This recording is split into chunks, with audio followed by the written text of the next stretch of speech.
இன்ஸ்பைரிங்கான story சொல்லட்டுமா? 1992 பிரேசிலில் மோஜிதால் குரூசல்ன்ற பகுதியில் ஒரு குழந்தை பிறக்குது. அந்த குழந்தை எந்த ஊரில் பிறக்குதுன்னா, எந்த விதமான அடிப்படை ஃபெசிலிட்டி இல்லாத ஊரில் பிறக்குது. எந்த அளவுக்கு அடிப்படை ஃபெசிலிட்டி இல்லைன்னா, அங்கே இருக்கிற எந்த வீட்லேயுமே இபி கனெக்ஷன் கிடையாது. அங்கே படிக்கணும்னா குழந்தைங்க நைட்டில் மெழுகுவர்த்தி ஏற்றி வச்சு தான் படித்தாகணும், வேறு வழி கிடையாது.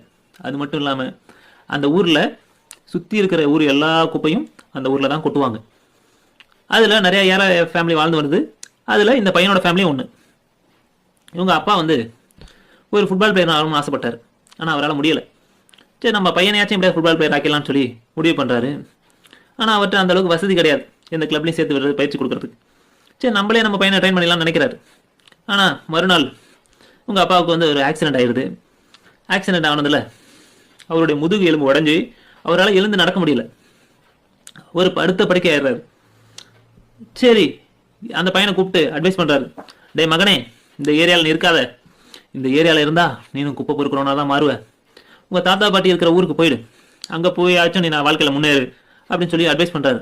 இருந்தாலும் அந்த பையன் அந்த ஃபேமிலி விட்டு வெளில போல, அங்கேயே தான் இருக்கான். தொடர்ந்து பயிற்சி எடுக்கிறான்.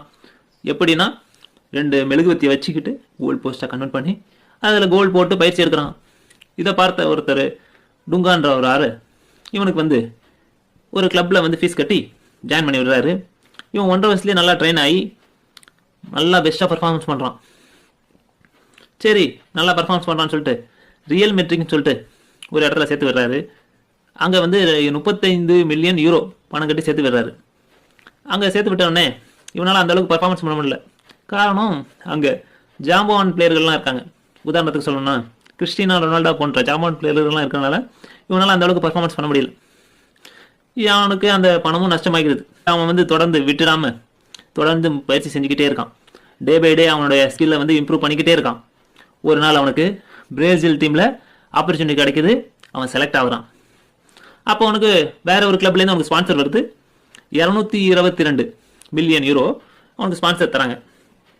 அவனுக்காக டுங்கா காசு 35 மில்லியன் யூரோ பணம் கட்டினார்ல, அந்த கடன் அவனுக்கு திருப்பி கொடுத்துட்றான். டீம்லேயே சேர்ந்ததுக்கப்புறம் நல்லா பர்ஃபார்மன்ஸ் பண்ணுறான்.